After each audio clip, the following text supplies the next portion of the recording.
In this video, I want to give you an update on my new Amazon FBA brand that I started this year in January. I'm going to share with you how I found the best supplier for my product and ordered a sample, how I set up a US bank account and credit card, and what it was like to set up an Amazon seller account in 2023. At the end of this video, I'm also going to share my product category, exactly how much I spent so far, and how much I'm planning to spend for the product launch. If you haven't watched the first episode last month, you can go check it out, or I'll just get you up to speed now on what I've done so far. In the first episode last month, I shared with you how I did some initial research on suppliers, how I came up with the brand name, how I used PickFood polls to do some customer research, how I set up the business entity, and how I ran the 99 Designs contest to get the product design. So this last month in February, I built on top of that, starting with ordering a sample from a supplier in China. They're still working on the sample, so I haven't received it yet, but it should be done in about a week. I think I selected a pretty good supplier, and I'm gonna share with you how I did it. First, I went on Alibaba and I searched for the product I'm looking for. Then I added a filter for trade assurance and verified suppliers. I probably opened up around 2 or 3 dozen supplier pages just to check them out. One of the main things I'm trying to assess is if they're a manufacturer and not a trading company. Next, I sent a short message to around 10 suppliers just to ask some basic questions and to start the conversation. I use this to assess their English level, response speed, and overall competence. Then I shortlisted around 5 suppliers to request quotes, and I ended up ordering 1 sample from 1 supplier for around $150. Normally, I would have ordered 3 samples from 3 different suppliers, but I'm trying to save some money here, so I only ordered 1. I'll review the sample, and if it's not good enough, then I already have 1 or 2 other suppliers that I can order another sample from. The second thing I did is I opened up a bank account and a credit card for the company. The main reason why I did this so early is because I thought I would need it to open the Amazon seller account. But I also like to keep my personal finances and business separate. And when you sell the business down the line, it's just better to have everything packaged up nicely from day one. In order to open any sort of bank account or credit cards in the US for the company, I needed my EIN for the LLC. In case you're not familiar, an EIN is an employer identification number, which is a tax number used by the IRS to identify your company. I usually hire a company to do this for me, but in this case, I wanted to save some money, so I actually faxed the form myself to the IRS. It took a few weeks, but after calling them, they finally gave me the number. Then I went ahead and I opened a bank account with Mercury, but I'll probably go open up a real bank account with Chase next time I'm in the US. I also got a Chase Business Inc. credit card with a $0 annual fee and a $5,000 limit for the business. And I'll probably get an Amex Business Gold card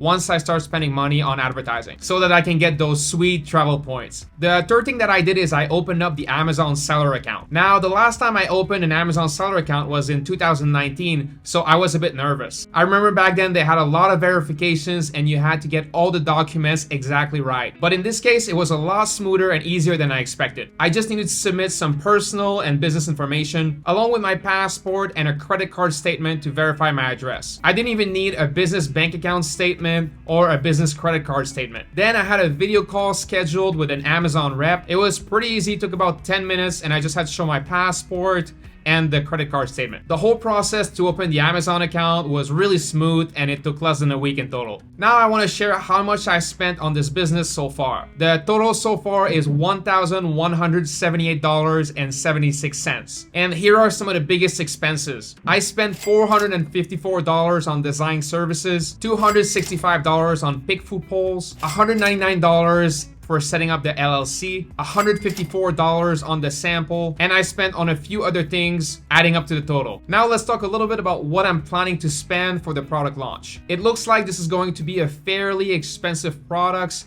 at around $10 to $15, including shipping. I'm not gonna share the exact product, but I can tell you that this is a product to help people with anxiety. For the launch, I want to be pretty conservative, so I'll probably order only around 300 to 500 units for the first order. And I expect that to be around $5,000 in inventory. There's also going to be some costs associated with the launch itself. I'm planning to spend $1,000 to $2,000 on graphic design, video, and marketing. I also plan to register the trademark, which is gonna cost around $800. So it looks like I'm gonna be spending around $10,000 to get this brand off the ground, which given the upside potential to me is really worth it. Alright, so I'll leave it here for today. If you've enjoyed this video, then please like and subscribe to get future updates. Thanks for watching. I will see you in the next one.